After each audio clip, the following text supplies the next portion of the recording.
मला का व्याख्यानाला बोलवतात मला आजपर्यंत कळलेलं नाहीये. मी भाषण करणारा माणूस आहे. व्याख्यान देणं हे विचारवंतांचं काम असतं आणि ती माणसं येऊन देत असतात. हा जरा कमी झालं तरच बरं होईल. हा पण जरा कमी करा. हा छान. मागे जेव्हा माझं व्याख्यान झालं होतं त्यावेळेला मला असं वाटतं मागच्या बाहेर एक पटांगण आहे, बरोबर ना? त्या पटांगणामध्ये माझं व्याख्यान झालं होतं. त्याला बरीच वर्ष झाली आता, म्हणजे साधारणपणे त्याला 25-30 वर्ष झाली असतील. आणि त्याच्यानंतर माझं आज इथे व्याख्यान होतंय. तुमचा विश्वास बसणार नाही याची मला पूर्ण खात्री आहे, परंतु काही अशी महत्वाची मोजकी काही भाषणं असतात माझी. शिवतीर्थावरचं असेल किंवा पुण्यातलं फर्ग्युसन कॉलेजवरचं आपलं तुमच्या आईकडचं कुठचं कॉलेज ते SP कॉलेजवरचं असेल किंवा अशी महत्वाची जी काही प्रमुख अशी काही माझी भाषणं असतात, हे तुम्ही माझ्या घरच्यांना, माझी इथे मुलगी इथे आलेली आहे, माझा मुलगा इथेच कुठेतरी असेल, उर्वशी आली आहे, आम्ही कुठेतरी असेल, घरी माझ्या पत्नीलाही विचारू शकता. तुमचा विश्वास बसणार नाही, पण माझ्या हातापायाला घाम फुटलेला असतो, माझे हातपाय थंड पडलेले असतात सकाळपासून. अनेक जण म्हणतात की नाही नाही काहीतरी काय बोलताय. मी खरंच सांगतोय, त्या ज्या दिवशी माझं भाषण असतं असं काही महत्वाचं, त्यावेळेला अनेकदा मी सकाळपासून ते भाषण होईपर्यंत कोणाशी बोलत पण नाही. कैद्यांना ताटं येतात ना, तसंच एखादं ताट येतं खाली दुपारचं, इतकं नका पकडू, पण तशाच प्रकारचं येतं. आणि का आज माझी ही अवस्था का आहे याचं कारण, मी भाषण करणारा माणूस आहे. मला व्याख्यान एका विषयामध्ये, व्याख्यान हे एका विषयाशी संबंधित तुम्हाला बोलायचं असतं. म्हणजे साधारणपणे त्याचं जर समजा ते मी मगाशी म्हटलं कोणाला तरी म्हटलं ते व्याख्यान ही गोष्ट समजा तुम्ही लिहिली तर त्याला निबंध म्हणता येईल. आणि म्हणून त्या एका विषयाशी संबंधित असं हे आज व्याख्यान आहे. अर्थात आजचा जो विषय मला जो दिलेला आहे तो माझ्या अत्यंत जिव्हाळ्याचा विषय आहे आणि म्हणून मी तो तुमच्याशी बोलणार आहे. मी एकदा बाबासाहेब पुरंदरेंना असंच एकदा मी भेटून बोलत असताना शिवछत्रपतींच्या इतिहासामधनं बाबासाहेबांनी आतापर्यंत महाराष्ट्राला काय सांगितलं. मी म्हटलं बाबासाहेब शिवछत्रपतींचा इतिहास आपण वाचत आलो, सण सणावळीसाठी म्हणून वाचायचा नसतो इतिहास. कोण कधी जन्माला आलं, कोण कधी गेलं, ज्यांना लक्षात ठेवायचं त्यांनी लक्षात ठेवावं. आपण त्याचा बोध काय घेतोय. आणि एक अप्रतिम मला त्यांनी गोष्ट सांगितली बाबासाहेबांनी, आणि मला त्यांनी सांगितलं की शिवचरित्र वाचताना किंवा ऐकताना त्यातनं बोध काय घ्यायचा, तर शिवछत्रपती आजच्या काळात तुम्ही कसं जगावं हे त्या काळात सांगत होते. आज आपण ज्या काळामध्ये जगतो आहोत त्या काळामध्ये कसं जगलं पाहिजे हे जर समजा शिवछत्रपतींचा इतिहास वाचला तर त्यांच्या प्रत्येक गोष्टीतनं आपण काय वाचतो, आपण आग्र्याहून सुटका वाचतो, अफजल खानाचा वध वाचतो, शाहिस्तेखानाची बोटं छाटली ते वाचतो, सिद्धी जोहरचा वेढा तोडून महाराज कसे आले ते बघतो. परंतु या 50 वर्षामध्ये, आयुष्याच्या 50 वर्षामध्ये त्या माणसाने आपल्याला काय सांगितलं, आपल्याला काय शिकवलं, महाराष्ट्राने ह्याच्या पुढे कसं जगलं पाहिजे, कसं राहिलं पाहिजे, कसं वागलं पाहिजे. आणि तीच अनेक असंख्य गोष्टींची परंपरा आज ही फक्त महाराष्ट्राला लाभलेली आहे. मी त्या दिवशी माझं एक गुढीपाडव्याच्या सभेमधलं माझं भाषण होतं, त्याच्यामध्ये मी जर्जर काही लोकांची नावं घेतली. सगळ्यांबद्दलच काही मला बोलता नाही आलं. परंतु तुम्ही महाराष्ट्र हा हे एकमेव राज्य आहे ज्याला आता 47 साली ज्यावेळेला स्वातंत्र्य मिळालं आपल्याला, ती स्वातंत्र्य मिळाल्यानंतर त्या सगळ्या प्रदेशांची राज्य झाली, म्हणून आता त्याला राज्य म्हणावं लागतंय. पण ते एकमेव राज्य असं आहे महाराष्ट्र की ज्याच्यातलं तुम्ही कोणतेही क्षेत्र काढा, त्या क्षेत्रामध्ये तुम्हाला माणसं मिळतील आणि अद्भुत पराक्रम गाजवलेली माणसं मिळतील. हे तुम्हाला भारताच्या, देशाच्या कुठच्याही राज्यामध्ये अशी तुम्हाला माणसं सापडणार नाहीत. म्हणून मी आज तुमच्या समोर, आज इथे मी तो जो मी आलेख दाखवला होता, जे काही लोकांसमोर तुम्ही सगळ्यांसमोर जे दाखवलं होतं, फक्त झरझर तुमच्या समोर फक्त मांडणार की महाराष्ट्राचं कर्तृत्व काय, महाराष्ट्राची ओळख काय. म्हणजे मी तुम्हाला आता एक फक्त गोष्ट तुम्हाला मी वाचून दाखवतो. हा साधारणपणे त्याचा मराठीत भावार्थ आहे. हा फक्त भावार्थ आहे, तेवढा भावार्थ म्हणून तुम्ही फक्त बघितलं पाहिजे त्याच्याकडे. हे साधारणपणे 1904 साली रवींद्रनाथ टागोरांनी लिहिलेली शिवाजी महाराजांवरची कविता आहे. कुठे बंगाल. शिवछत्रपतींचा आदर्श किंवा शिवछत्रपतींबद्दलचा प्रेम, हेवा हा कुठपर्यंत, कानाकोपऱ्यापर्यंत पसरला होता. त्याचा अगदी सगळ्यात महत्वाचं उदाहरण म्हणून सांगायचं झालं तर शिवछत्रपतींच्या वेळेला एक व्यक्ती तशी ही पूर्वेच्या बाजूला पण होती, आसाममध्ये. त्या व्यक्तीचा आदर्श हे आमचे शिवछत्रपती होते. त्या व्यक्तीचं नाव होतं लच्छितबळ फुकंद. हा तिकडचा मोठा एक सेनापती होता आसाम मधला. या सर्व लोकांना शिवछत्रपती माहिती आहेत, महाराष्ट्राला नाही कळले. टागोरांची फक्त मी तुम्हाला भावार्थ फक्त वाचून दाखवतो, तुमच्या लक्षात येईल. त्याला काही कवितेचं असं स्वरूप नाहीये.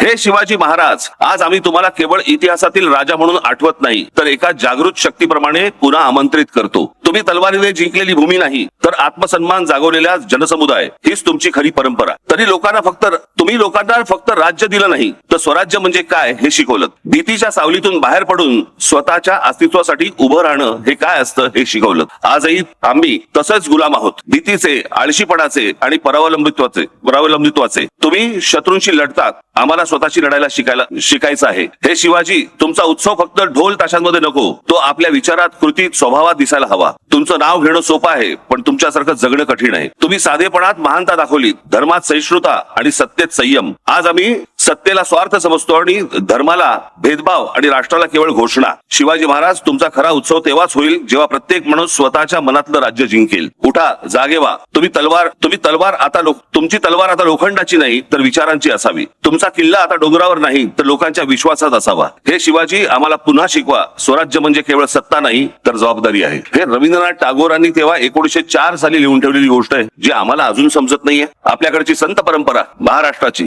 कुठेही तुम्हाला सापडणार नाही. कोणत्याही राज्यात तुम्हाला अशा प्रकारचे संत सापडणार नाही ज्यांनी या संपूर्ण या भागाची, या राज्याची, ज्याला आता राज्य म्हणतो आपण, परंतु या संपूर्ण भागाची संपूर्ण वैचारिक मशागत केली. सर्वांना जातीपातीपासून दूर लोटलं. त्यातले भेदभाव सगळे काढून टाकले. आज नुसती आपण फक्त माणसं फक्त बघूया. नुसती माणसं फक्त बघूया. लावा. संत ज्ञानेश्वर, संत तुकाराम, संत रामदास, संत जनाबाई, संत नामदेव, संत एकनाथ, संत नामदेव. आज जर समजा तुम्ही पंजाब मध्ये गेलात तर पंजाब मध्ये देखील त्यांचा प्रचंड मोठे आज त्यांचे भक्त तुम्हाला पंजाब मध्ये मिळतील. या लोकांनी हे संपूर्ण संत गाडगे बाबा, आज खरं तर सरकारची जी काय तो आहे ना, काय स्वच्छ भारत योजना, आज स्वच्छ भारत योजनेचा खरा सिंबल हा आमचे गाडगे बाबा पाहिजे होते. कधीतरी एकदा तुम्ही आपल्या पुस्तकांमध्ये डोकावा आणि महाराष्ट्राची नुसती फक्त परंपरा जरी नुसती बघत आलात, यांनी आम्हाला काय शिकवलंय. आज जे तुम्ही जगताय ना, आज ज्या वातावरणामध्ये, मी अनेकदा म्हणतो ना, हे बाहेरचे राज्यांमधले जे लोंढे येतात, बाहेरच्या राज्यांमधले लोक महाराष्ट्रामध्ये येतात. काय येतात? कारण जे महाराष्ट्रामध्ये वातावरण आहे ते भारताच्या कुठच्याही राज्यांमध्ये नाहीये. आज या महाराष्ट्रामधले, आज मुंबई सारख्या ठिकाणी, पुण्यासारख्या ठिकाणी, नागपूर सारख्या ठिकाणी आज मुली महिला आज बसने जात असतात, कितीही वाजता रस्त्याने फिरत असतात. आज ह्या महाराष्ट्रामधला माणूस कधी त्यांना आज वेड्या वाकड्या नजरेने बघणार नाही, कधी त्यांना हात लावणार नाही, कधी छेडछाड करणार नाही. अनेक महिला, अनेक मुली, अनेक मुलं हे त्यांचा प्रदेश सोडून महाराष्ट्रामध्ये येतात. अनेक मुली स्वतः येऊन सांगतात की आम्ही दिल्ली सारख्या ठिकाणी, दिल्लीच्या बसमध्ये, त्यांच्या परिवहन बस जी काय सेवा आहे त्या बसमध्ये आम्ही बसू शकत नाही, आम्हाला भीती वाटते. 7 नंतर दिल्ली सारख्या ठिकाणी, देशाची राजधानी, 7 नंतर आम्हाला फिरायला भीती वाटते. देशाच्या राजधानीमध्ये जर समजा महिला असुरक्षित असतील आणि त्या सर्वांना आज सगळेजण, आज तुम्ही मुंबईमध्ये बघा, हरभजन सिंग पासून सगळेजण आज मुंबईत स्थायिक झालेत. कोणाकोणाची घरं नाहीत म्हणून सांगा, सगळेजण आपापल्या प्रदेशामधून आले आणि इथे मुंबईमध्ये, पुण्यामध्ये स्थायिक झाले. का झाले? कारण असं वातावरणच मिळत नाही. हे वातावरण कशामुळे निर्माण झालं? ही वैचारिक बैठक महाराष्ट्राची कशात निर्माण झाली? यांच्यामुळे.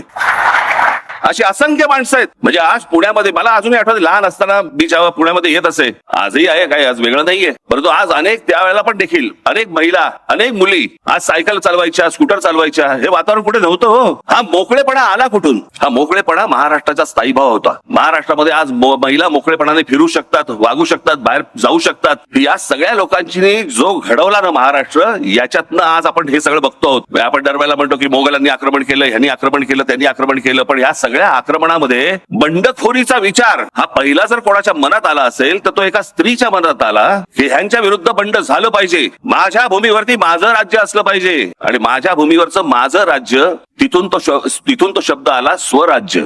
तो एका बंडखोर एका मुलीमध्ये आला, जिने आपल्या वडिलांना सांगायचा प्रयत्न केला, त्यानंतर आपल्या नवऱ्याला सांगायचा प्रयत्न केला. त्यांनी तो प्रयत्न केला देखील. ते आमच्या जिजाऊ साहेब शहाजीराजांनी बंड केलं, फसलं आणि मग ती संपूर्ण गोष्ट आपल्या मुलाकडनं करून घेतली. त्यालाही नशीब लागतं, त्याचा मुलगा जन्माला यायला लागतो. पण विचार करा, आपण शिवछत्रपती या सगळ्या गोष्टी बोलतो, परंतु त्यावेळेला संपूर्ण जो काही पगडा होता, जो मोगली पगडा होता, भाषेवरचा फारसी पगडा होता, आमच्या शिवछत्रपतींनी सांगितलं मराठी शब्दकोश काढा. फारसी जो आपल्यावरचा परिणाम आहे तो सगळा घालवा. संस्कृत ही महाराजांची अत्यंत आवडती भाषा होती आणि मराठी शब्दकोश निर्माण करण्याचं सगळ्यात मोठं काम त्या शिवछत्रपतींनी केलं. त्यावेळेला आम्ही नुसतेच फक्त छत्रपती शिवाजी महाराज की जय आम्ही फक्त घोषणा देणार, पण आपण भाषा कशी बोलतो आहोत, आपण काय बोलतो आहोत, कसं बोलतो आहोत, आज लक्ष आहे का या गोष्टींकडे आपलं? नुसती या महापुरुषांचे त्यांचे फक्त जयंती आणि पुण्यतिथ्यांना फक्त आपली आठवण येणार, त्यांची पुतळ्यांना हार घालून आम्ही मोकळे होणार. त्यांनी काय सांगितलं हे आपण संपूर्णपणे विसरलेलो आहोत आणि म्हणून आज महाराष्ट्राची ही अवस्था आहे.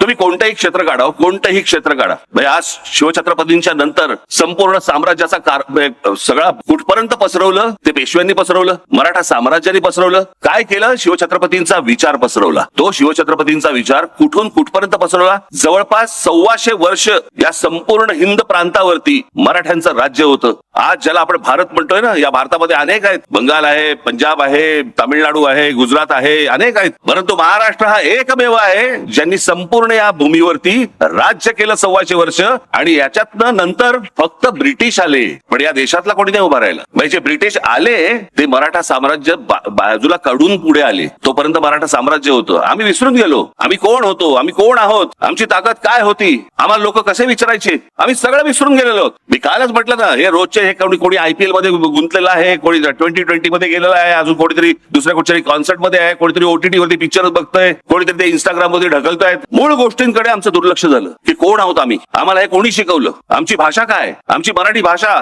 साधी गोष्ट लक्षात घ्या हो, की आज अभिजात भाषेचा दर्जा मिळाला मराठी भाषेला का, कारण ती प्राचीन भाषा आहे म्हणून. आणि आमच्याकडे वाद कसले चालू आहेत महाराष्ट्रामध्ये हिंदी लादण्याचे. हिंदी ही साधारणपणे आता 150 वर्षापूर्वीची, फार तर 200 वर्षापूर्वीची भाषा आहे, 150-200 वर्षापूर्वीची. त्याच्यात आम्ही गुंतलेलो आहोत. म्हणजे उद्या हिंदी भाषेला जर समजा अभिजात भाषेचा दर्जा मिळायचा असेल ना, अजून 1000 वर्ष आहेत, आम्ही गुंतलोय त्याच्यात. भाषेचा कडवटपणा काय असतो ना, आत्ताची एक फक्त तुम्हाला क्लिप दाखवतो, आत्ताची एक गोष्ट दाखवतो. बंगालमधली आहे, सर्वसामान्य माणसं आहेत रस्त्यावरची, त्यांच्याशी एक माणूस बोलतोय, ते काय बोलतायत फक्त ऐका. मोठ्याने लाव रे जरा, आवाज नाही का, परत लावते, आवाज मोठा कर त्याचा. हिंदी मुझे आता है, सीख रहा हूँ मैं, थोड़ी मुझे भाषा आती है और 2-4 चीजें आती है. आपको भी हिंदी नहीं बांग्ला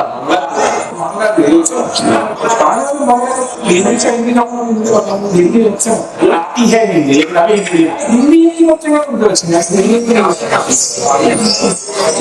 जोड़ने के लिए एक दूसरे को जोड़ने के लिए भाषा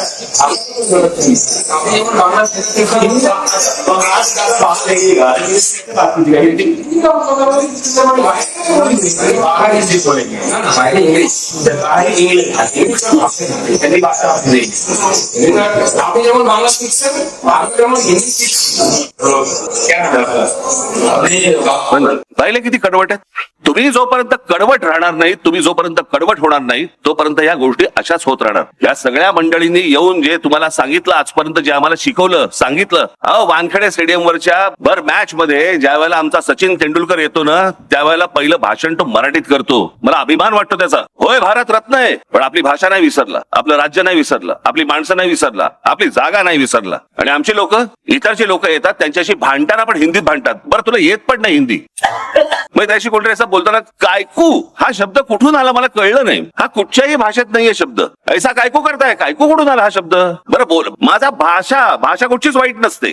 आपण मार खातोय ह्याच गोष्टीने की आम्हाला कोणी काय सांगितलं, आम्हाला कोणी काय शिकवलं. मी मगाशी म्हटलं ना की आपल्याला ह्या गोष्टींचा अभिमान पाहिजे. माझे एक मित्र आहेत, ते एकदा मध्यंतरी काहीतरी त्यांच्या ऑफिसचा सगळे स्टाफ होते, त्यांचे लोक होते, मला असं वाटतं टाइम्स ऑफ इंडिया मधले होते. ही गोष्ट आता झाली त्याला 15-1 वर्ष झाली, 10-15 वर्ष झाली. त्यांना घेऊन ते कुठेतरी पिकनिकला म्हणून गेले. त्या कर्जत बिरजत या सगळ्या भागामध्ये कुठेतरी गेले. पावसाळ्याचे दिवस होते. त्यांनी मला सांगितलं, म्हणे मला जरा पोचायला उशीर झाला. मी बघितलं तर आमच्या म्हणे वर्तमानपत्रामध्ये काम करणारे एक 10-12 बंगाली लोक होते, मुलं मुली अशा सगळे बसले होते. आणि ती मुलं मुली रवींद्रनाथ टागोरांच्या कविता आणि गाणी म्हणत होती. त्याला रवींद्र संगीत म्हणतात. बंगाल सोडून महाराष्ट्रामध्ये आहेत, महाराष्ट्राच्या एका वर्तमानपत्रामध्ये काम करतायत, आणि इथे आल्यावर देखील त्यांचं रवींद्र संगीत ते विसरलेलं नाहीत. आणि आमच्याकडे लेखक कोण आणि कवी कोण हा जातीतनं पाहिला जातो. तुम्ही मराठी म्हणून एकत्र कधी येऊच नाहीत, याचा पूर्णपणे बंदोबस्त केलेला आहे, तुमचा पूर्णपणे बंदोबस्त केलेला आहे. आता काल परवाकडे कोणतरी ते कोणी साधू आहेत ना, संधी साधू, कोणालाही पेव फुटतं. त्याची एका बाबाची एकाने मस्त उतरवली. मी कुठेतरी त्याची कोणाकडे तरी क्लिप पाहिली, ती फार सुंदर उतरवली त्याची. त्याने विचारलं काय बाबा, सीता स्वयंवर में रावण जी आए थे क्या. बरं, आता यांना काही सगळंच माहिती असतं ना, वरती काही लावलं की सगळंच माहिती असतं. तो बोला हाँ आए थे. अच्छा, तो उनको न्योता देने कौन गया था.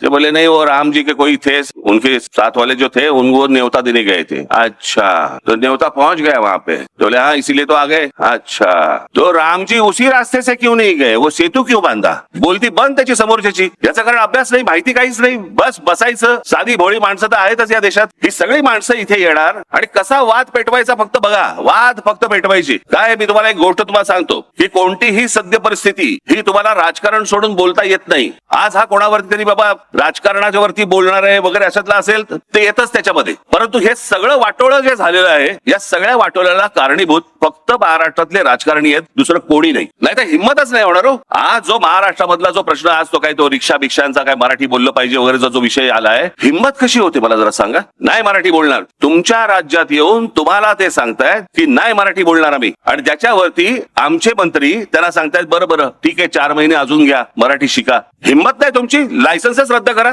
हेच बाकीच्या राज्यात काय होईल, हेच तामिळनाडूमध्ये जर समजा ते बोलले नाही बोलत जा तामिळ, काय होईल मला जरा सांगा. तिकडे पंजाबमध्ये गेले आणि बोलले नाही येत पंजाबी आम्हाला, नाही बोलायचं पंजाबी, काय होईल तिकडे. गुजरातमध्ये गेले आणि बोलले नाही गुजराती बोलायचं आम्हाला, काय होईल त्या राज्यांमध्ये. तिकडे मराठी टिकवायची असेल तर ती वरपासून खालपर्यंत टिकवायला लागते. आणि आमच्या लोकांनी जे सांगितलं, आमची लोक जे सांगत आले बोलत आले, तो महाराष्ट्राचा ठसा तो त्यांनी उमटवला ना. म्हणजे एक साधं उदाहरण तुम्हाला सांगतो. सी.डी. देशमुख, चिंतामणराव देशमुख हा देश स्वतंत्र झाल्यानंतरचे आपल्या देशाचे पहिले फायनान्स मिनिस्टर. आधी कोण होते, रिझर्व्ह बँकेचे गव्हर्नर. भारत स्वतंत्र झाल्यानंतर ज्या नोटा छापल्या गेल्या त्या नोटेवरचं पहिली स्वाक्षरी जी आहे नोटेवरची ती चिंतामणराव देशमुखांची आहे, एका मराठी माणसाची आहे. पण ज्या वेळेला संयुक्त महाराष्ट्राचा लढा पेटला आणि मुंबई महाराष्ट्रात राहणार का गुजरातमध्ये जाणार हे ज्या वेळेला त्याचा लढा ज्यावेळेला सुरू झाला, संयुक्त महाराष्ट्र समितीचा लढा ज्यावेळेला सुरू झाला त्यावेळेला लोकसभेमध्ये या चिंतामणराव देशमुखांनी पंडित जवाहरलाल नेहरूंना सांगितलं की तुमच्या मनामध्ये महाराष्ट्राबद्दल चांगला विचार नाहीये, मुंबई ही महाराष्ट्रामध्ये राहणार आणि हा माझा राजीनामा. तो माणूस IAS होता. त्यांना जेवढे मार्क मिळाले तेवढे आजपर्यंत IASच्या परीक्षेमध्ये स्पर्धा परीक्षेमध्ये आजपर्यंत एवढे मार्क कोणालाही मिळाले नव्हते. ते सी.डी. देशमुख ते महाराष्ट्राच्या स्वाभिमानासाठी पंडित जवाहरलाल नेहरूंसमोर राजीनामा फेकतात. हा महाराष्ट्र, आणि आम्ही काय करतोय, आमचं लक्षच नाही महाराष्ट्राकडे. आमच्या देशामधला एकमेव खेळाडू, महाराष्ट्राचा एकमेव खेळाडू सचिन तेंडुलकर, ज्याला भारतरत्न मिळालं, एकमेव खेळाडू आहे. आम्हाला काय मॅच बघतोय आनंद घेतोय, बस झाला संपला विषय. हे दुसऱ्या कोणत्याही राज्यामध्ये असतं ना त्यांचं काय केलं असतं. थोडा लाईट लावा रे लोकांमध्ये. मला असं वाटतं मी एकटाच बोलतोय. लोकांमधले लाईट आहेत का, माझ्यावरचा नाही. हा बघ, हा लोकांमध्ये आहेत की नाही लाईट. अरे तापायला लागलं रे माझ्या मागे. आज मी जर चुकत नसेल तर आज दादासाहेब फाळकेंची जयंती. माहितीच नाही आम्हाला कोणाला. आज आम्ही OTT वरती बघतोय, चित्रपट बघतोय, आम्ही मजा घेतोय, चित्रपटांची मजा घेतोय. अरे पण ज्या भारतामध्ये पहिल्यांदा चित्रपट सृष्टी आणली, चित्रपट ज्या माणसाने पहिला बनवला तो आमचा मराठी माणूस दादासाहेब फाळके. आम्हाला विसरच पडलेला आहे या लोकांचा. सत्यजित रे यांना ऑस्करचा लाईफ टाईम अचिव्हमेंट अवॉर्ड मिळाला. ऑस्करचा लाईफ टाईम अचिव्हमेंट अवॉर्ड हा सत्यजित रेंना मिळाला, पण आमच्या व्ही शांतारामांना नाही मिळाला, आमच्या दादासाहेब फाळकेंना नाही मिळाला, आमच्या बाबूराव पेंटरांना नाही मिळाला. आमची लॉबीच नाही. आमच्या राज्यकर्त्यांना, आमच्या पुढाऱ्यांना वाटलं पाहिजे की आमची माणसं आम्ही मोठी केली पाहिजेत. काही नाही, निरुत्साह. आमच्या लोकांना मोठं बोलण्यातच आम्हाला पाप वाटायला लागलं. तुम्ही सायन्स अँड टेक्नॉलॉजी घ्या, त्यात मराठी माणसं आहेत. कुठे तरी ती गोवारीकर आहेत, माशेलकर आहेत, अनेक लोक आहेत. माशेलकर या माणसाने आज आम्हाला कळत नाही. आम्ही जातो खंडोबाला, जातो खंडोबाच्या इकडे जातो आम्ही तुमचा काय त्याला काय हळद असतं ना तिकडे भंडारा, आम्ही उधळतो तिकडे भंडारा म्हणजे काय हळदच ना. या हळदीवरती अमेरिकेने पेटंट सांगितलं होतं की हे नाही आमचं आहे म्हणून. अमेरिकेने जागतिक स्तरावरती आमचे माशेलकर भांडले आणि ते पेटंट भारताला मिळवून आणलं की हळद आमची आहे. आम्ही रोज सकाळी देवाला लावताना हळद लावतो, कुंकू लावतो, पण आमच्या त्या हळदीचं पेटंट हे ज्या माणसाने आणलं आमच्याकडे आम्हाला माहित नाहीये. आम्हाला महत्वच नाही आमच्या माणसांचं, काही देणं घेणं नाहीये. मी त्या दिवशी सांगितलं ना तुम्हाला, महाराष्ट्रामधले संगीतकार, मराठी संगीतकार तर असंख्य होऊन गेले, पण देश पातळीवरचं, जागतिक पातळीवरचं लक्ष्मीकांत कुडाळकर, लक्ष्मीकांत प्यारलाल मधले लक्ष्मीकांत हे कुडाळकर होते. आमच्या कुडाळ मधले आमचा मराठी माणूस होता. 6300 गाणी दिली आजपर्यंत. 6300 गाणी कशाला म्हणतात हो? काय आहे आमच्याकडे? लक्ष्मीकांत कुडाळकरांच्या नावाने आमच्याकडे काही आहे? छत्रपती शिवाजी महाराज ही महाराष्ट्राची ओळख, डॉक्टर बाबासाहेब आंबेडकर ही महाराष्ट्राची ओळख, ज्योतिराव फुले आमचे ही महाराष्ट्राची ओळख. हे मोठेच होते, ही मोठीच माणसं होती. लोकमान्य टिळक ही मोठीच माणसं होती. पण आज छत्रपती शिवाजी महाराजांच्या नावाने केवढ्या गोष्टी आहेत. पूल आहेत, पुतळे तर भरपूरच आहेत. बाबासाहेबांच्या नावाने किती आहेत, अनेक रस्ते आहेत, अनेक गोष्टी आहेत. ज्योतिरावांच्या नावाने किती आहेत, पुतळे आहेत, अनेक रस्ते आहेत, अनेक चौक आहेत. लोकमान्य टिळकांच्या नावाने किती आहेत, अनेक गोष्टी आहेत, रस्ते आहेत, चौक आहेत, स्मारक आहेत, पुतळे आहेत. इतर जी मोठी माणसं होऊन गेली महाराष्ट्रामध्ये त्यांच्या नावाने आपण कधी काय करणार आहोत? ही स्मारक, हे चौक, हे पुतळे, अहो जगाला ओरडून बोंबलून सांगितलं पाहिजे आमच्याकडे कोण जन्माला आले. आणि ते फक्त महाराष्ट्रामध्ये आले, इतर भारताच्या कुठच्याही प्रांतात नाही आले. काँग्रेसची स्थापना याच महाराष्ट्रात झाली. RSSचे सरसंघचालक झाले आजपर्यंत. किती झाले? 5 झाले ना, बरोबर ना? 5 का 6 झाले? 6 झाले. या 6 पैकी 4 मराठी माणसं आहेत. म्हणजे या देशामध्ये सर्वात मोठे जे काही पक्ष किंवा संघटना ज्या काही उभ्या राहिल्या, आपण त्याच्याकडे ह्या पक्षाचा आहे, आपण तो त्या पक्षाचा आहे. अरे महाराष्ट्रातला आहे हे आपण का विसरतोय? लता मंगेशकर एवढी मोठी गायिका, भारतरत्न लता मंगेशकरांच्या नावाने काय महाराष्ट्रामध्ये जरा सांगा मला. आता आशाताई गेल्या, किशोरी आमोणकर, अहो भीमसेन जोशींच्या नावाने काय आपल्याकडे महाराष्ट्रामध्ये. हे जर दुसऱ्या राज्यामध्ये जन्माला आले असते ना, त्यांनी ओरडून जगाला सांगितलं असतं, अरे आमच्याकडे कोण रत्न जन्माला आली. आम्ही पडलोय कशामध्ये, सापडलोय कशामध्ये, आम्ही जातीपातीत सापडलोय. लोकमान्य टिळक ना ब्राह्मण होते, जाऊन ते आपल्याला काय करायचंय. महात्मा ज्योतिराव फुले ना माळी होते, आपल्याला काय करायचंय. बाबासाहेब आंबेडकर ते दलित होते, त्यांना काय आपल्याला काय करायचंय. शिवाजी महाराज ते काय मराठ्यांचे राजे. हे आमच्याकडेच सगळं सुरू केलं, हे आम्हीच लोकांनी सुरू केलं. आम्हीच आमच्या महापुरुषांना जातीपातीमध्ये आम्ही विभागलं. आम्हीच आमच्या लेखकांना, कवींना, आम्ही सगळ्यांना आम्ही जातीमध्येच बघायला लागलो. पुस्तकाचं नाव नाही बघायचं, पुस्तकाचा लेखक बघायचा आणि त्याप्रमाणे पुस्तक विकत घ्यायचं की नाही घ्यायचं आम्ही ठरवायचं. कोण काय बोललंय याच्यावरती आम्हाला काही देणं घेणंच नाही रे. इतका विभागलेला, इतका बेसावध मराठी माणसापेक्षा दुसरा माणूस नाही भूतलावरती. माझ्या मनातला जो महाराष्ट्र आपण ज्याला म्हणतो, अहो महाराष्ट्र दरवेळेला बोलताना आम्ही आमचा महाराष्ट्र स्वाभिमानी आहे म्हणजे काय आम्हाला कळतच नाही. बरं, अनेक सुशिक्षित लोक आहेत, त्यांनाही समजत नाही. मी नेहमी सांगत असतो ना, माणूस सुशिक्षित असून उपयोगाचा नाहीये, तो माणूस सुज्ञ असावा लागतो. ते मध्यंतरी काय ते झालं ना, ते काय सिंदूर काय ते युद्ध काय ते झालं सगळं, आणि मग सगळे जण सुरू झाले, कराची ले लिया, इस्लामाबाद ले लिया, आणि काय अजून काय घेतलं, लाहोर ले लिया. साला म्हटलं हे घेऊन करायचं काय. समजा उद्या लाहोर घेतलं तर लाहोर मध्ये सत्ता कोणाची. बाकी सगळं पाकिस्तानचं, मध्ये लाहोर फक्त भारताची. असं कसं होऊ शकतं. काही थापा मारतात आणि आमची लोक टाळे वाजवतात. घेतलं बरं का एकदाचं लाहोर, जणू का हात सोडून आला होता तिकडनं. काही माहिती नाही, कशाला काही पत्ता नाहीये. आपल्याच जगामध्ये, आपल्याच विश्वामध्ये दंगलेले असतात, रमलेले असतात. जा एकदा बाहेरच्या राज्यांमध्ये बघा, दुसऱ्या भाषांमध्ये कधी दुकानाच्या पाट्या तरी लागतात का बघा. आज महाराष्ट्रामध्ये अनेक ठिकाणी, आज भाईंदर बिंदर या ठाणा बिणा अनेक ठिकाणी आज गुजराती पाट्या लागतात. पुण्यामध्ये गुजराती पाट्या लागतात. माझा भाषेला विरोध नाहीये, भाषा तिकडे गुजरातमध्ये, भाषा कुठलीही चांगली, पण ते तिकडे त्या राज्यात, ज्या राज्याची राजभाषा जी आहे त्याच भाषेमध्ये इकडचे बोर्ड लागणार. याच्यावरती आपण ठाम राहिलं पाहिजे. आणि मग माझ्या सहकार्यांनी उद्या समजा काहीतरी केलं की लगेच आमच्याच बोलणार. खरं तर मारायला नव्हतं पाहिजे. मग काय करायला पाहिजे होतं, आरती ओवाळायला पाहिजे होती त्याची. काय करायला पाहिजे होतं. सर्वात महत्वाची गोष्ट कोणती, यांची हिंमत होती. या सगळ्या गोष्टी, आम्ही मराठी बोलणार नाही, तुमच्या राज्यात आम्ही गुजराती पाठी लावू, आम्ही तुमच्या राज्यात येऊन आम्ही मुंबईला बॉम्बे म्हणू. म्हणजे गंमत बघा, बॉम्बेचं मुंबई, खरं तर मुंबईच नाव आहे त्याचं, आणि मद्रासचं चेन्नई, हे एकाच वेळेला झालंय 96 साली का 97 साली. पण सगळे लोक बोलतात ना, बरोबर चेन्नई बोलणार आणि इथे बोलताना बॉम्बे म्हणणार. हॉटेलची नावं बदललेली लक्षात राहतात रे. ओबेरॉयचं ट्रायडंट झालं की लगेच लक्षात राहते यांच्या. नाही ट्रायडंटला जायचंय. अरे पूर्वी ओबेरॉय होतं ना, नाही आता ट्रायडंट झालं. मग मुंबई झालेलं लक्षात राहत नाही. बरं, तो आमचा भावनेचा विषय आहे. तिथे 7 आयलंड होती, बेटं होती. त्या 7 बेटांवरती फक्त एक मंदिर होतं, ते मुंबा देवीचं मंदिर होतं. आणि मराठी माणूस देवीला आई म्हणतो. तो तिथे जाताना कुठे चाललास, मुंबईला चाललो, मुंबईचं दर्शन घ्यायला चाललो. याच्यातनं ते मुंबई हे नाव आलं. पण आम्हीच नाही, आम्हालाच काही वाटत नाही या गोष्टींचं. एखादा समोरचा काही बोलला की बाबा काय बॉम्बेला जाऊन आलो, आम्ही पण काही लक्ष देत नाही. मागे एका चित्रपटामध्ये केलं होतं त्यांनी, चित्रपटामध्ये बॉम्बे उल्लेख होता. मला कळलं, म्हटलं जर नाही काढलं तर बांबू एवढंच फक्त लक्षात ठेव. मग आले वटणीवरती. आम्हाला हे करायला का लागतंय. मी हे सतत जे बोलतोय, मी जे सतत तुम्हाला सांगतोय, हे का सांगतोय, हे सांगतोय एवढ्यासाठी सांगतोय बाबांनो, मी खरंच सांगतोय तुम्हाला, ही इतकी भीषण वेळ आहे आत्ताची. सगळ्या बाजूनी इमारती उभ्या राहत आहेत. तुम्हाला कंट्रोल, तुमच्या हातातच कंट्रोल नाहीये. सगळ्या उद्योगपतींनी, बिल्डरांनी, सगळ्यांनी ताबा घेतलेला आहे. तुम्ही कोण आहात, काय आहात, कसे राहणार आहात, कसे जगणार आहात, कुठून फिरणार आहात, काय, ह्याच्याशी त्यांना काही कर्तव्य नाहीये. आणि आमच्याकडे राज्य संपूर्ण सरेंडर झालेलं आहे. हे काय हेच राज्यकर्ते म्हणत नाही, ह्याच्या अगोदरची राज्यकर्ते सगळे बिल्डरांना आणि उद्योगपतींना सरेंडर होतात. आणि आज काय गोष्टी चालू आहेत हे तुमच्या डोळ्यात देखत घडतंय. तुमच्या डोळ्यात देखत सगळं बदलतंय. तुमच्या डोळ्यात देखत भाषा बदलतीये. तुमच्या डोळ्यात देखत, म्हणजे आज महाराष्ट्र राज्याचा एक मंत्री मंगल प्रभात लोढासारखा माणूस आज तुमच्या नाकावर टेचून सांगतो, ज्या वेळेला आता गॅस सिलेंडर मिळत नव्हते त्यावेळेला सांगतो, जैन लोकांसाठी म्हणून गॅस दिले जातील, गॅस पुरवठा केला जाईल, गॅस सिलेंडर दिले जातील जैन लोकांसाठी. महाराष्ट्र राज्याचा मंत्री जैन लोकांसाठी काम करणार. महाराष्ट्र राज्यासाठी काम करायला पाहिजे हे सोडून ह्यांची हिंमत कशी होते. याची हिंमत एवढ्यासाठी होते कारण तुम्ही अंगावर जात नाही. आणि आम्ही अंगावरती गेल्यानंतर तुम्ही बोलता हे कशाला अंगावर जात आहेत. पण हे त्याशिवाय होणार नाही. मला या विषयामध्ये बोलण्यासारख्या असंख्य अनेक गोष्टी आहेत, परंतु या सगळ्या गोष्टींना एक कुठेतरी राजकीय किनार आहे. म्हणून मला या व्यासपीठावर मांडायची नाहीये. नजीकच्या काळात ज्याला भाषण करीन त्याला टराटरा फाडून ठेवीन, पण आज नको. माझी तुम्हाला विनंती आहे की महाराष्ट्र काय होता, महाराष्ट्र काय आहे हे एकदा तुम्ही जरा वाचा, समजून घ्या. ही माणसं कोण होती. मी फक्त तुम्हाला एक झरझर फक्त तुमच्या समोर फक्त दाखवून घेतो तुम्हाला, म्हणजे तुमच्या लक्षात येईल की आपण काय गमावलंय, खरं तर काय कमावलं होतं. दाखव. महाराज मगाशी सांगितलंच तुम्हाला यांच्याबद्दल काय, मी काय सांगणार. जा पुढे. संभाजीराजांबद्दल जा पुढे. बाळाजी विश्वनाथ पेशवे, पहिले बाजीराव पेशवे, अहिल्याबाई होळकर, तात्या टोपे, हे सगळे आम्ही पुस्तकात बघितलेत, वाचले, लक्षात नाही, आम्हाला माहिती माहितीच नाही. झाशीची राणी लक्ष्मीबाई. बाई गंमत सांगतो तुम्हाला, माझे एक मित्र आहेत, आता जाऊ देत ते, सोडून द्या. इथे आपला इथे काय जा पुढे मागे जा जरा.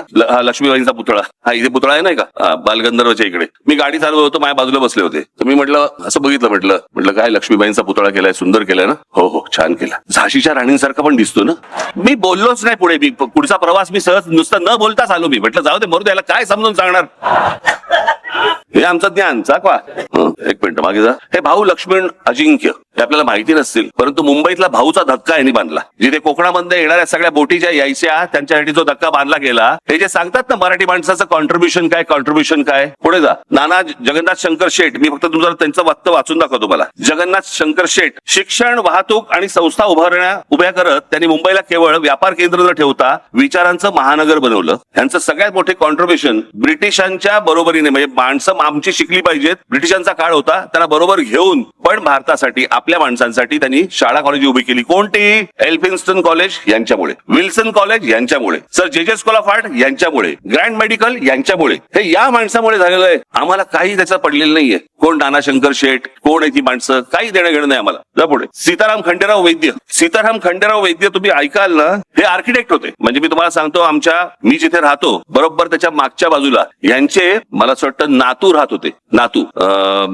रमेश वैद्य म्हणून, बरं का. यांनी काय केलं, हे आर्किटेक्ट असताना यांनी काय केलंय, काय बांधलंय, तर सगळ्यात महत्वाची गोष्ट म्हणजे मुंबईचं ताजमहाल हॉटेलचे आर्किटेक्ट. पश्चिम रेल्वेचं जे मुख्यालय आहे मुंबईचं, ते यांनी बांधलं. त्याच्यानंतर मुंबई महानगरपालिकेमध्ये यांचा हात होता. त्याच्यानंतर छत्रपती शिवाजी टर्मिनस याचे पण ते आर्किटेक्ट होते. आपल्याला वाटतं मराठी माणसांनी काय केले, सगळं इंग्रजांनी केले, आर्किटेक्ट हे होते. आम्हाला काही नाही देणं घेणं. पुढे जा. समाजकारण. ज्योतिरावांचं काय बोलायचं. सावित्री देवी, गोपाळहरी देशमुख लोकहितवादी, गोविंद महादेव रानडे, लोकमान्य टिळक, आगरकर, महर्षी धोंडो केशव कर्वे. मी त्याशी माझ्या सभेमध्ये सांगितलं, आपल्या महाराष्ट्रामधले जवळपास 8 का 9 भारतरत्न आहेत. या 9 भारतरत्नांपैकी आत्ता 9 मिळालं मला वाटतं त्या देशमुखांना. तोपर्यंत 8 होते. 8 कोण कोण होते? बाबा काणे, धोंडो केशव कर्वे, विनोबा भावे, बाबासाहेब आंबेडकर, लता मंगेशकर, भीमसेन अण्णा जोशी, त्याच्यानंतर JRD टाटा, सचिन तेंडुलकर आणि आता आपले देशमुख, नानाजी देशमुख. 9 जणांना भारतरत्न मिळालेली. या 9 जणांमधले 4 जण हे एकट्या दापोली मधले, कोकणातल्या रत्नागिरी जिल्ह्यातल्या दापोली मधले 4 जण आहेत. टाळ्या नका वाजू, कारण दापोलीलाही माहित नाही, आणि माहिती असेल तरी हा ठीक आहे आमच्याकडे होऊन गेले. आपल्याकडे काय साधारणपणे मोठ्या माणसांचं फारसं कौतुक करू नये असं म्हणतात. कौतुक केल्याने माणसं चढतात, जरा चढून जातात. आता हे काय गेलेले आहेत, पण आमच्याकडे काही नाही त्या गोष्टींचं कौतुक. 4 माणसं, म्हणजे त्यातले बाबासाहेबांचा फक्त जन्म हा इंदोरचा आहे, बाकी संपूर्ण बालपण सगळं जण हे सगळं दापोलीमध्ये गेलं. पण आमच्या महाराष्ट्राला ह्याचं काही कौतुक माहितीच नाही, की पावा काणे कोण, महर्षी धोंडो केशव कर्वे कोण, विनोबा भावे यांची भूदान चळवळ माहितीये का तुम्हाला? मला काही माहित. भूदान चळवळ विनोबा भावेंची, ज्यांनी श्रीमंतांकडच्या जमिनी त्यावेळेला घेतल्या आणि सरकारला दिल्या आणि त्या योग्य पद्धतीने वापरल्या गेल्या. किती एकर दिल्या? 40 लाख एकर. ती संपूर्ण जी पदयात्रा त्यांची जी झाली होती देशभर, त्या देशभर पदयात्रेमधनं, त्या भूदान चळवळीमधनं तरी 40 लाख एकर जमीन श्रीमंतांकडनं काढून घेऊन सरकारला दिली. आणि आज जे या देशामध्ये अनेक जे उद्योग उभे राहिलेत किंवा जे सरकारी जागा ज्या आपल्याला दिसतात ना, त्याचं सगळ्यात मोठं श्रेय हे विनोबा भावेंचं आहे. काय भावेंना वाटत असेल आज, की ज्या जमिनी मी काढून सरकारला दिल्या होत्या, तेच सरकार आज त्या जमिनी काढून त्या परत त्या श्रीमंतांकडे देत आहे, परत त्या उद्योगधंदेवाल्यांकडे देत आहेत. काय वाटलं असेल, मी का आजपर्यंत एवढा देशभर चाललो आणि त्यातनं मला काय मिळालं? आम्हाला या लोकांचं काही वाटतच नाही आहे लोकांचं. पुढे जा. पंडित रमाबाई, आनंदीबाई जोशी. त्या काळामध्ये विचार करायचा, परदेशामध्ये जायचं आणि डॉक्टर व्हायचं. विचार करून बघा त्या काळात, म्हणजे तो कोणता काळ होता? समुद्रावरनं गेल्यावर तुम्हाला हिंदू धर्मात तुम्ही राहणार नाही, तुम्हाला दुसऱ्या धर्मात जावं लागेल. काहीतरी आचाट विचाट काहीतरी कल्पना असायच्या त्यावेळेची. म्हणजे त्यावेळेला आमचे दादासाहेब फाळके देखील परदेशात गेलेच की, अनेक लोक गेले. गांधी गेले की, गांधीने कुठचा धर्म बदलला? पण त्यावेळेला ते काहीतरी असायचं, विहिरीत पाव टाकला की धर्म बदलतो. कुठला पाव टाकला की? सध्या प्लेटमध्ये पडला पाव तरी धर्म नाही बदलत होता. पण प्रश्न असा आहे की त्या काळामध्ये अशा प्रकारची मानसिकता लोकांमध्ये असताना अमेरिकेसारख्या ठिकाणी जायचं, डॉक्टर व्हायचं आणि यायचं. पहिली स्त्री डॉक्टर होणारी या देशामधली, तेही महाराष्ट्रामधलं महिलांचं कर्तृत्व हे जितकं अफाट आहे, तेवढं तुम्हाला कुठच्याही राज्यामध्ये मिळणार नाही, तुम्हाला कोणत्याच राज्यात मिळणार नाही. पुढे जा. गोपाळकृष्ण गोखले म्हणजे गांधीजींचे गुरु, म्हणजे ज्यांनी सांगितलं, महात्मा गांधींना सांगितलं पहिला देश फिर, देश बघ, देश समजला की काय करायचंय आपोआप तुला समजेल. विठ्ठलरामजी शिंदे, शाहू महाराजांबद्दल काय सांगायचं, तुम्ही एकदा हे यांच्याबद्दल वाचावं. मला मी तुम्हाला सांगतो ना, या एकेका माणसांवरती तुम्ही एक तास बोलू शकू आपण, एक तास. इतकी मोठी माणसं महाराष्ट्रात होऊन गेली. सावरकर, बाबासाहेब, प्रबोधनकार ठाकरे, भाऊराव पाटील, ताराबाई मोडक, विनोबा भावे सांगितलं मगाशी, नाना पाटील, क्रांतिसिंह नाना पाटील, चिंतामणरावांचं मगाशी सांगितलं तुम्हाला मी, पंजाबराव देशमुख, रामानंद तीर्थ, हे लक्षात ठेवा नावं आणि घरी जाऊन वाचा यांच्याबद्दल. यशवंतराव चव्हाण प्रचंड मोठं योगदान. आज आपण कोयना बिना बघतोय, धरण बिरण. आज महाराष्ट्राची औद्योगिक प्रगती जी सुरुवातीच्या काळामध्ये जी घडत गेली, मोठा झाला महाराष्ट्र, याचं मोठं श्रेय हे यशवंतरावांना जातं. कधी गेलात कोयना धरणावरती गेलात? कधी गेलात? मी गेलोय. पोच नसते ना, किंवा आपण कधी कुठची गोष्ट बोलली पाहिजे ह्याची माहिती नसते ना, अशा लोकांबरोबर गेलो तुम्ही. तिथे एक मोठी लिफ्ट होती, मोठी लिफ्ट होती. त्या लिफ्ट मध्ये मला ते घेऊन गेले. बरं, ती लिफ्ट इतकी हळू होती, साधारणपणे 40 एक लोक त्या लिफ्ट मध्ये जाऊ शकतील एवढी लिफ्ट होती. इतकी हळू होती की खाली जाईपर्यंत दाढी वाढते की काय, या लेवलला इतकी हळू चालली होती. बरं, ती जाताना खाली समोर भिंत कसली भिंत? कोयना धरणाची भिंत. माहिती, त्या साईडला पाणी, खाली चालली आहे. माझ्या बाजूला सगळे जे काय इंजिनियर होते उत्साहात, राज ठाकरे आले. मी आपला चाललोय त्यांच्यावर खाली. साहेब, दिवसाला 100 एक भूकंप होता तिकडे. मी म्हटलं हे बाहेर आल्यावरती सर्किट हाऊस वरती बोलता नाही का येणार आपल्याला, हे खाली जातानाची गोष्ट आहे का म्हटलं, कधी कुठची गोष्ट. पण तुम्ही कोयना धरण जरूर बघितलं पाहिजे. त्याचा पहिला टप्पा, दुसरा टप्पा, तिसरा टप्पा, जिकडे आज वीज निर्मिती होते ती जाऊन बघा. तुम्हाला मी पहिल्यांदा जेव्हा गेलो तेव्हा मला असं वाटलं जेम्स बॉन्डचा सेट आहे की काय. तुम्ही जाऊन फक्त बघा कोयना धरण, सहज जाऊन बघा की आपल्याकडे काय काय गोष्टी झाल्या त्या. माननीय बाळासाहेब ठाकरे, काय बोलायचं यांच्याबद्दल. संयुक्त महाराष्ट्र झाल्यानंतर, संयुक्त महाराष्ट्र समिती फुटल्यानंतर मराठी माणसांना एकत्र आणून संघटना बांधणारा हा माणूस, या देशामध्ये, संपूर्ण देशात हिंदूंना हिंदू म्हणून मतदान करायला लावणारा हा देशातला पहिला माणूस. व्यंगचित्रकार म्हणून तर मोठे होतेच. विन्स्टन चर्चिल यांची कार्टूनची बायोग्राफी ही काढली गेली जागतिक लेवलवरती. ज्याच्यामध्ये बाळासाहेब वारके लक्ष्मण यांचे जे गुरु ज्याला म्हणतात ते ज्यांना गुरु मानलं ते सर डेव्हिड लो यांच्या व्यंगचित्रांपासून अनेक व्यंगचित्रकार त्यावेळेचे जगातले यांची व्यंगचित्र त्या पुस्तकामध्ये होती. त्या पुस्तकात भारतातर्फे फक्त माननीय बाळासाहेब ठाकरे यांची 3 व्यंगचित्र निवडली गेली. त्या पुस्तकामध्ये आर के लक्ष्मणांचं एकही व्यंगचित्र नाहीये. अर्थात यांनी काय त्यांचं श्रेष्ठत्व कमी नाही होत, परंतु ते पुस्तक इतकं महत्वाचं आहे, इतकी मोठी माणसं सगळे आपल्याकडे होऊन गेली. म्हणजे बाळासाहेबांचं असाई शिंबून नावाचं एक जपानचं एक दैनिक होतं तिकडचं टाइम्स ऑफ इंडिया. त्या असाई शिंबून मध्ये बाळासाहेबांची व्यंगचित्र छापून यायची. आम्हाला फक्त इथले बाळासाहेब माहिती आहेत, शिवसेना पक्षाचे प्रमुख म्हणून आम्हाला माहिती आहेत, पण बाळासाहेब ठाकरे कोण होते, काय होते, कुठपर्यंत गेले होते, कोणाकोणाला माहिती होते, काही आम्हाला कल्पना नाही त्या गोष्टींची. पुढे शरद पवार, वैचारिक मतभेद असतील, राजकीय मतभेद असतील, अनेक गोष्टी असतील, पण त्या माणसाचं महत्व, श्रेष्ठत्व तुम्ही नाकारून होणारच नाही. अनेक गोष्टींबद्दल माझे मतभेद आहेत, पण सगळ्यात मोठी जर समजा गोष्ट या माणसाची जर आपण पकडली तर या महाराष्ट्रामध्ये फलोत्पादनामधली सगळ्यात मोठी क्रांती ही या माणसामुळे झाली. आज आम्ही आता सहज बघतो, पूर्वी काय असायचं आमच्याकडे, कोणतरी मामा बिमा यायचा, प्लास्टिकच्या छोट्याच्या पिशवीमध्ये मोसंबी घेऊन यायचा, मग कळायचं कोणतरी आजारी आहे. आजारी असल्याचंच फळ असायचं ते. म्हणजे कोणी मोसंबी घेतली, कोणी आजारी आहे का घरी, असंच विचारायची वेळ होती कुठची फळं. परंतु रस्त्यावरती ज्या वेळेला तुम्हाला गाडीच्या बाजूनी स्ट्रॉबेरी दिसायला लागली, तुम्हाला या महाराष्ट्रामध्ये, देशामध्ये विविध प्रकारची फळं ही बाहेरच्या जगातनं येत होती आणि या जगातनं येऊन महाराष्ट्रामध्ये, या देशामध्ये बनत होती. ही सगळ्यात मोठी जी गोष्ट, ही सगळ्यात मोठी जी फलोत्पादनाची क्रांती ही झाली ही या माणसामुळे. अनेक गोष्टी यांच्याबद्दल बोलता येतील, परंतु मला असं वाटतं की काही गोष्टी, ज्या गोष्टी आपल्याला पटत नाहीत त्या बाजूला ठेवाव्यात, पण माणसाचं मोठेपण यातनं कमी करू नये, कधीच कमी करू नये. आपल्याला एखादी गोष्ट आवडत नसेल, आपल्या घरात नाही का होतं, नवरा बायकोमध्ये भांडण होतात, बायकोला नवऱ्यामधल्या काही गोष्टी आवडत नाहीत म्हणून काय रात्री फेकून देतात काय? नवऱ्याला बायकोमधल्या गोष्टी आवडत नाहीत, काही गोष्टी आवडत नाहीत, होतात, काही गोष्टी नाही आवडत, काही गोष्टी आवडतात. मला असं वाटतं तशी प्रत्येक व्यक्ती आपण बघितली पाहिजे, पण ती व्यक्ती जातीतून पाहता कामा नये, बिलकुल पाहता कामा नये. पुढे भांडारकर इन्स्टिट्यूटचे रामकृष्ण गोपाळ भांडारकर, पांडुरंग वामन काणे, हे कृपा करून, मी माझ्याकडे ते आहे, याच्यात खूप वेळ जाईल म्हणून मी वाचत नाहीये. इरावती कर्वे, दुर्गाबाई भागवत, कमाल, समाजसेवक नवा विचार, बाबा आमटे, नानाजी देशमुख, विस पागे. आज आपण जी याची योजना बघतो, रोजगार हमी योजना, रोजगार हमी योजना ही महाराष्ट्रामध्ये आणून देशभर पसरली गेली, कारण योजनाच महत्वाची होती. ती रोजगार हमी योजना आणण्याचं सगळ्यात मोठं काम हे विस पागेंचं आहे. अमित दलवाई, हे मगाशी सांगितले मी, पुढे घे, हे सगळे सांगितले मी. श्रीपाद अमृत डांगे, कम्युनिस्ट पक्षाची स्थापना जिकडे झाली त्यातल्या सगळ्यात महत्वाची व्यक्ती ज्या कम्युनिस्ट पक्षातली ही श्रीपाद अमृत डांगे. मी यांना भाषण करताना स्वतः बघितलेलं आहे, ऐकलेलं आहे. शिवसेनेच्या पहिल्या अधिवेशनाला प्रमुख पाहुणे हे श्रीपाद अमृत डांगे होते. त्यांना मी त्यावेळेला कितवीत होतो, मी त्यावेळेला 9वीत वगैरे असेल, 9वी 10वी वगैरे असेल, 8वी 9वीत असेल, त्यावेळेला असा स्टेजच्या बाजूला उभं राहून मी डांगेंना भाषण करताना ऐकलंय. अप्रतिम वक्ता. ही जी संपूर्ण ज्याला आपण म्हणतो ना कामगार चळवळ ही निर्माण करणारी ही सगळी मोठी माणसं. शेतकरी कामगार पक्ष त्याची स्थापना 1946 सालची स्थापना आहे शेतकरी कामगार पक्षाची. त्याच्या 1 वर्ष नंतर स्वातंत्र्य मिळालंय. एक मोठ्या संघटना, मोठा पक्ष. शंकरराव मोरे, कांशीराम यांची बसपाच ना, बसपा ही इथे खडकीला स्थापन झाली आहे पुण्यात. उत्तर प्रदेशमध्ये नाही. पुढचं राजकारण उत्तर प्रदेशचं केलं, परंतु स्थापना त्यांनी बसपाची ही तिकडे केली आहे. बामसेफची मायावती, बामसेफची. सहकार चळवळ, धनंजयराव गाडगीळ, विखे पाटील हे सगळे सहकारातले. मला एक सांगावं कोणतं क्षेत्र उरतं? पुढे जा. तात्यासाहेब कोरे, इतिहासकार, विका राजवाडे, सरदेसाई, शेजवलकर, बेंद्रे, बाबासाहेब पुरंदरे, रणजित देसाई, गजाननराव बेंद्रे बिचारे आत्ताच गेले. विज्ञान, गोवारीकर, नारळीकर, माशेलकर, भाटकर, पत्रकारिता, बाळशास्त्री जांभेकर, वेलकर. हे वेलकर एक मिनिट थांबा, हे महत्वाचे आहेत. हे वेलकर इंग्रजांच्या त्या वेळेला त्या काळामध्ये या मराठी माणसाने एका इंग्रज माणसाबरोबर मिळून एक इंग्रजी दैनिक स्थापन केलं. त्या दैनिकाचं नाव होतं बॉम्बे हेराल्ड. ती जी कंपनी स्थापन झाली ती कंपनी नंतर ब्रिटिशांनी नंतर तिकडे विकत घेतली. त्यांनी काय ते बेनेट कोलमन यांनी विकत घेतली. तो आजचा टाइम्स ऑफ इंडिया. पण ती निर्मिती केली एका मराठी माणसाने. आम्हाला माहितीच नाही. जाऊ कृष्णाजी प्रभाकर खाडीलकर हे केसरीमध्ये लिहायचे. नंतर स्वतःचं वर्तमानपत्र उभं केलं. नवा काळ, आचार्य यात्रा यांच्याबद्दल काय बोलायचं.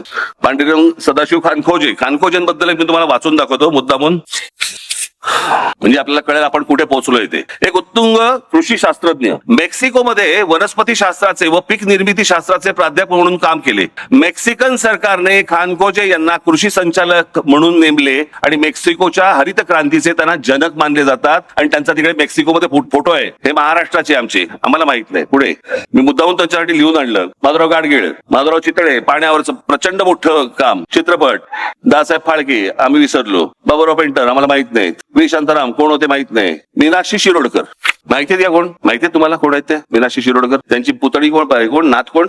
शिल्पा शिरोडकरची आजी. आता कळलं?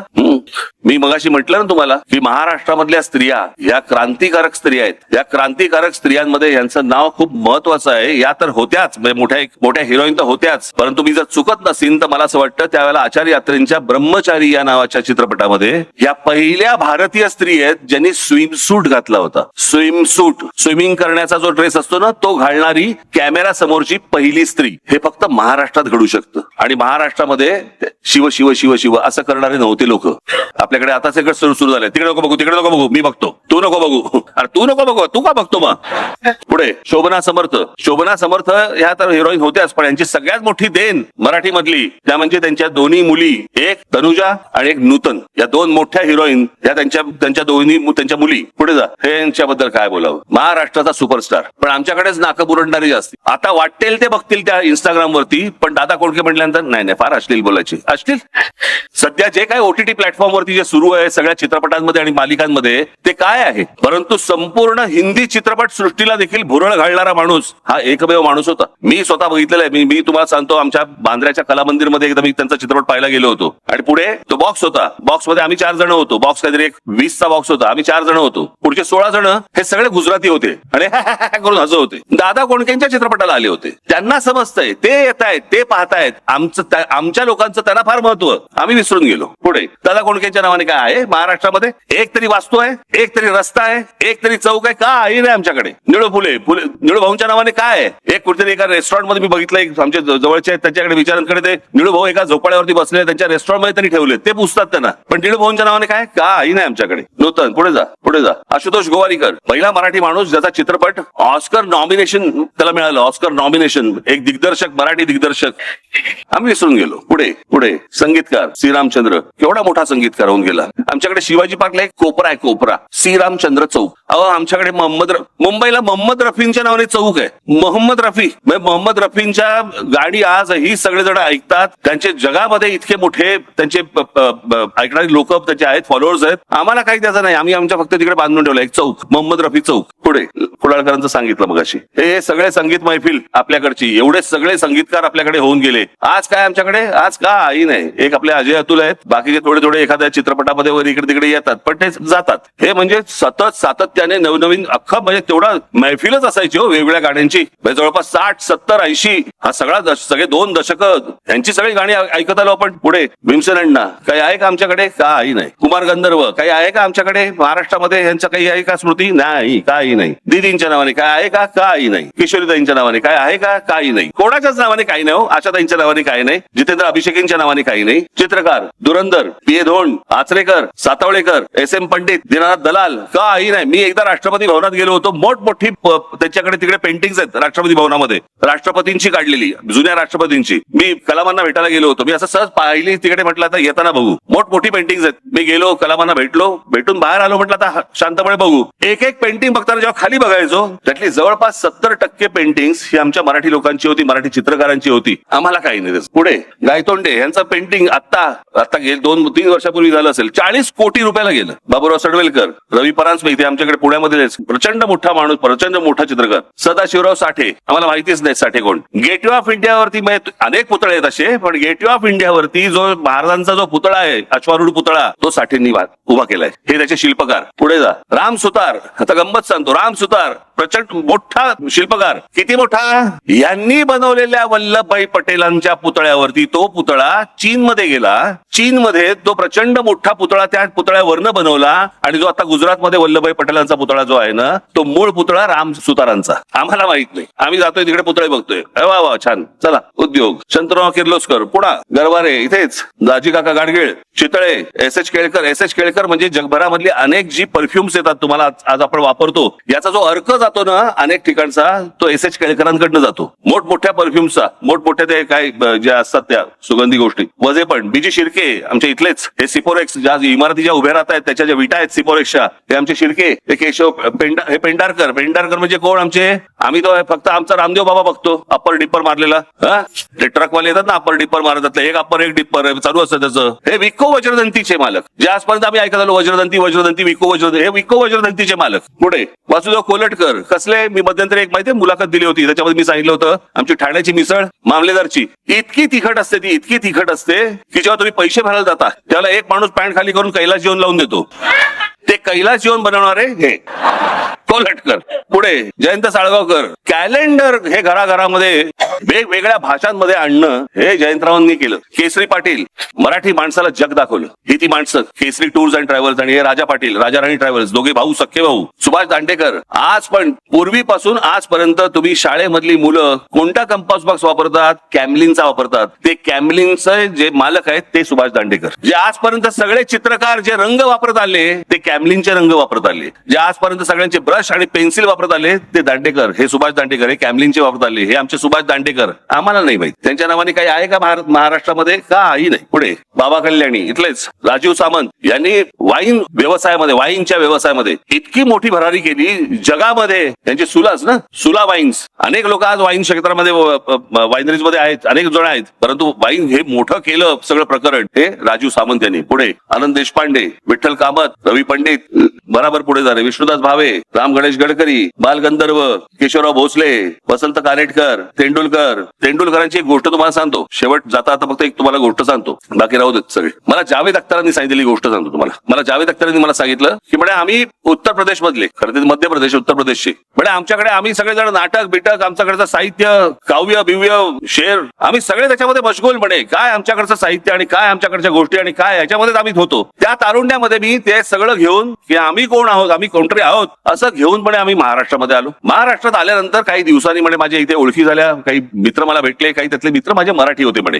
आणि त्या मित्रांना मी भेटलो आणि भेटल्यावर त्यांनी मला सांगितलं चला एका नाटकाला घेऊन जातो तुला, मराठी नाटकाला. तुला कोणतं नाटक? ते म्हणे काय ते शांतता कोर्ट चालू आहे. आणि म्हणे मी ते बघायला गेलो. हे त्यांचं वाक्य सांगतो. मी ते नाटक पाहिलं आणि त्या क्षणाला मला असं वाटलं मी थोबाडीत मारून घ्यावी, की आम्ही ज्या भ्रमात होतो की आमच्याकडचं उत्तरेकडचं आमचं नाटक आणि काव्य आणि सगळ्या गोष्टी इतक्या प्रचंड ताकदीच्या आहेत. हे नाटक पाहिल्यावरती आमच्या लक्षात आलं की आम्ही कुठे आहोत आणि हे महाराष्ट्र कुठे आहे, मराठी लोक कुठे आहेत. हे बाहेरच्यांना जाणवते महाराष्ट्राचं महत्व, महाराष्ट्राला कधी जाणवणार आहे, तुम्हाला कधी कळणार आहे आपण कोण आहोत, आपल्याकडे काय आहे, आपल्याकडे काय ताकद, आपले पूर्वज काय बोलून गेले. हे आपले पूर्वजच. या लोकांनी इतक्या खस्ता खाल्ल्या, इतकी तपश्चर्या केली, इतक्या गोष्टी केल्यात या महाराष्ट्रासाठी, ज्याचं या महाराष्ट्राला शून्य कौतुक आहे आणि आम्हाला काही त्याच्याशी देणं घेणं नसतं. आम्ही सहज दुसऱ्याशी सहज हिंदीमध्ये बोलायला लागतो. माझं तुम्हाला फक्त सांगणं आहे आज, बाकी सगळं सोडून द्या. सगळ्या गोष्टी होत राहतील, आम्ही त्या सगळ्या गोष्टी करत राहू. महाराष्ट्रामधल्या मराठी माणसांनी फक्त मराठीमध्ये बोलावं, समोरचा हिंदीत बोलला तरी चालेल. तुम्हाला भांडायचंय मराठीत भांडा, समोरचा हिंदीत भांडू देत, तुम्ही मराठीत भांडा. जे तुम्हाला व्यक्त करायचंय ते मराठीमध्ये व्यक्त करा. समोरचे झक मारत मराठीमध्ये बोलायला लागतील. आज मला मराठी बोलणारा महाराष्ट्र हा माझ्या स्वप्नातला महाराष्ट्र आहे, हा माझ्या मनातला महाराष्ट्र आहे. एकदा तुम्ही भाषेवरती जर समजा टणक राहिलात आणि कडक राहिलात, बाकीच्या गोष्टी आपोआप घडतील. माझी तुम्हाला हात जोडून सगळ्यांना विनंती आहे, तुम्ही इथे जमलेल्या सर्वांना आणि इथे माझे प्रसार माध्यमाचे लोक जे आले असतील त्यांच्या मार्फत जे महाराष्ट्रामध्ये जे कोणी लोक बघत असतील, ऐकत असतील, त्या सर्वांना माझं सांगणं आहे, जिथे कुठे जाल, जिथे कुठे बोलाल, ज्यांच्याशी कोणाशी बोलाल, समोरचा मराठी असो अमराठी असो, कोणी म्हणजे कुणी असू देत मराठी, तुम्ही सगळेजण त्याच्याशी मराठीमध्ये बोलावं, एवढी फक्त हात जोडून विनंती करतो. आज रोहितराव मला तुम्ही आज इथे बोलवलं, मला माहिती नाही मी किती वेळ बोललो, बोलण्याच्या ओघात जरा जास्ती बोललो असेल, परंतु समजून घ्या माझं म्हणणं काय ते, आणि त्याप्रमाणे मला असं वाटतं याच्या पुढचा महाराष्ट्र आपण सगळेजण घडू ही एक इच्छा व्यक्त करतो आणि आपण सर्वांची मी रजा घेतो. धन्यवाद. जय हिंद, जय महाराष्ट्र.